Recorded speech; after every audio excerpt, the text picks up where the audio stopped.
On this vote, the yeas are 222 and the nays are 200. The motion is adopted. The House of Representatives has just delivered one of the biggest bipartisan rebukes of Donald Trump's second term, and it came from inside his own party. In a stunning 231 to 195 vote, 20 Republicans broke ranks to help pass the Protect America's Workforce Act, a bill that overturns Trump's March executive order and restores collective bargaining rights to nearly 1 million federal workers. Thank you, Mr. Speaker. The Protect America's Workforce Act would overturn President Trump's executive order from March that ended collective bargaining rights for roughly 1 million Americans who work for the federal government. Since the order was made, the administration has ripped up more than 700,000 union contracts. The order was the largest act of union busting in American history, and it left our federal workforce more vulnerable to unfair treatment and political interference. I'm proud that since introducing this bill, it's won the support of 226 of my colleagues in this chamber.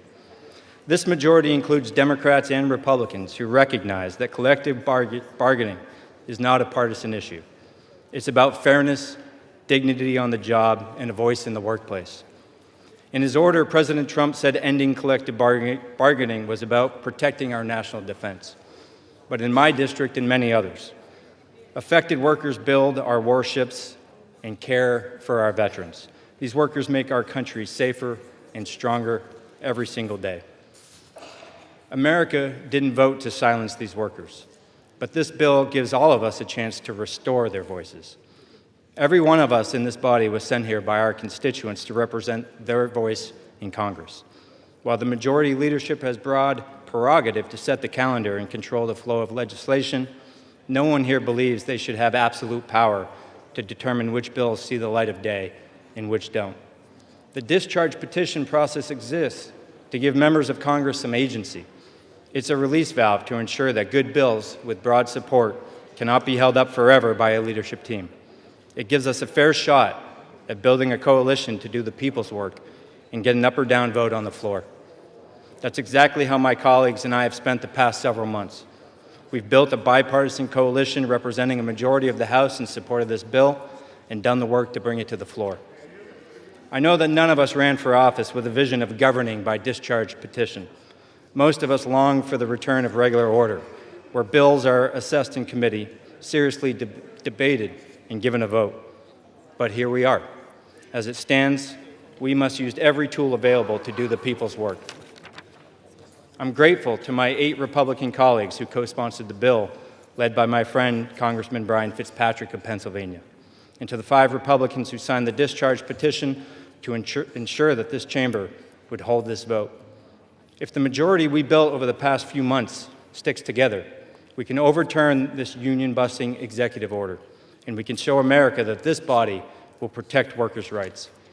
I urge my colleagues to vote yes on the rule. Let these workers have their day on the House floor. Give them an up or down vote. They deserve that much. Thank you, Mr. Speaker. For months, the Trump administration had been stripping away union protections, canceling contracts for 700,000 employees, and pushing what labor leaders called the largest federal union-busting effort in modern U.S. history. But this time, Congress fought back. Gentleman is recognized. Thank you, Mr. Speaker. Mr. Speaker, I rise today in support of H.R. 2550, bipartisan legislation to restore collective bargaining rights for hundreds of thousands of unionized federal employees. This legislation reaffirms a core principle. A government that serves the people must also respect the rights of those who serve within it. Federal employees work tirelessly every day, often behind the scenes. They process Social Security benefits, safeguard our food, safeguard our water, care for our veterans, and respond whenever a disaster strikes. Their work is essential, and its impact reaches every community across this nation.